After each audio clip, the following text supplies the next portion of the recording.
कहानी शुरू होती है सिल्वर ड्रैगन कैसल से। हम देखते हैं कि महल की दो नौकरानियां आपस में बात कर रही हैं। आज महारानी का मूड बहुत अच्छा लग रहा है। अरे तुम्हें नहीं पता, उनका हस्बैंड जो उठ गया है। लियोन जो गुस्से में लाल है और सोच रहा है, उस ड्रैगन ने पूरी दुनिया को ये ऐलान कर दिया कि मैं उसका पति हूँ। उसके बाद जो रॉस वाइस ने उसके साथ किया वो याद करके लियोन और भी गुस्से में आ जाता है। वो अपनी मुट्ठी भींचकर कसम खाता है, मैं लियोन यहाँ कभी नहीं रुकूंगा और ना ही उसका खिलौना बनूंगा।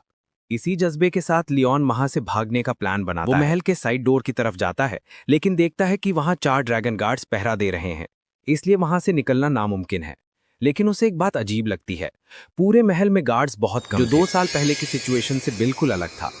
इससे पहले कि वो ज्यादा सोच पाता, उसकी नजर झाड़ियों के पीछे छिपी एक सुरंग या होल पर पड़ती है। उसे शक होता है कि कहीं ये कोई जाल तो नहीं, लेकिन उसके पास कोई और रास्ता नहीं था। वो फैसला करता है, मुझे यहाँ से जाना ही होगा, भले ही एक जाल हो, मैं इसे तोड़कर निकल जाऊंगा। वो उस सुरंग में घुस जाता है और मन ही मन कहता है, अलविदा अजीब ड्रैगन, और जहां तक मेरी प्यारी बेटी मोइन की बात है, वो अभी के लिए तुम्हारी ही रहेगी। लेकिन बेचारे लियोन का प्लान अचानक से फेल हो जाता है। उसे अपनी बेटी मोइन की आवाज सुनाई देती है, जो चिल्ला रही थी, माँ देखो, पापा कुत्ते वाला होल खोद रहे हैं, कितने कूल हैं। और हम देखते हैं कि रॉस वाइस और मोइन आराम से स्विमिंग पूल के पास बैठे उसे देख रहे थे। रॉस वाइस कहती है, हाँ मैंने देखा, वो काफी औसम है। मोइन मासूमियत से पूछती है, माँ आप हमें फिश बैक यानी मछली की तरह पकड़कर कब लाओगी? रॉस वाइस उसे सुधारते हुए कहती है, फिश बैक नहीं मोइन, कैच हिम बैक, यानी उन्हें पकड़कर लाना कहो।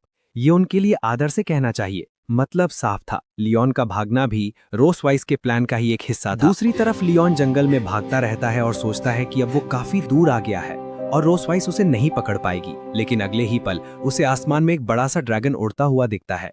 ये रॉस वाइस थी अपने असली रूप में। वो नीचे आती है और उसे कहती है, तुम काफी अच्छा भागते हो लियोन।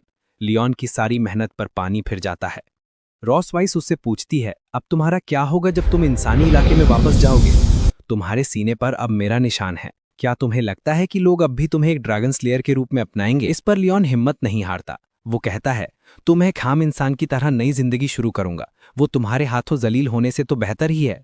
ये सुनकर रॉस वाइस चिढ़ जाती है, टिस्क तुम मेरी मेहरबानी को समझते ही नहीं। ये कहकर वो लियोन को अपने पंजों में पकड़कर हवा में उड़ जाती है। वो कहती है, तुम्हें वापस जाना है ना, ठीक है, मैं तुम्हारी मदद करती हूँ। 3 घंटे बाद वो लियोन को एम्पायर के बॉर्डर सिटी के पास आसमान से नीचे फेंक देती है। लियोन बुरी तरह जमीन पर गिरता है, उसे चोट लगती है। जब वो उठता है तो उसे सामने इंसानी शहर की रोशनी दिखाई देती है। वो हैरान हो जाता है, क्या ये इंसानी शहर है? तभी उसके पीछे से आवाज आती है, हाँ ये ह्यूमन एम्पायर है।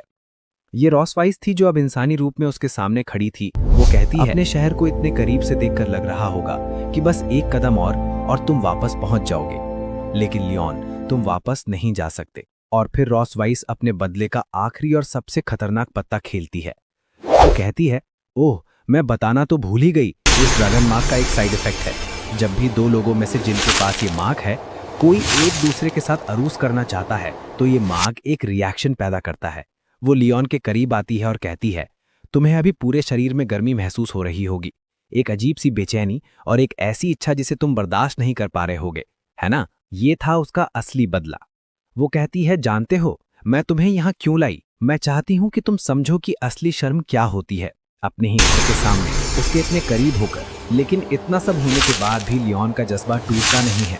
वो उस अनचाही इच्छा से लड़ता है, अपने सीने पर हाथ रखता है और कहता है, तुम्हें लगता है कि मैं इसकी वजह से अपनी हिम्मत हार जाऊंगा? वो रॉस वाइस को पकड़ लेता है और कहता है, मैं सही मौके का इंतजार करूंगा और जो कुछ भी तुमने मेरे साथ किया है उसका दुगना तुम्हें लौटाऊंगा। रॉस वाइस उसकी इस हिम्मत को देखकर हैरान हो जाती है, लेकिन फिर मुस्कुराते हुए कहती है, ओह ठीक है, मैं तुम्हारा इंतजार करूंगी। और इसी के साथ ये चैप्टर भी एक और दमदार क्लिफ हैंगर पर खत्म होता है।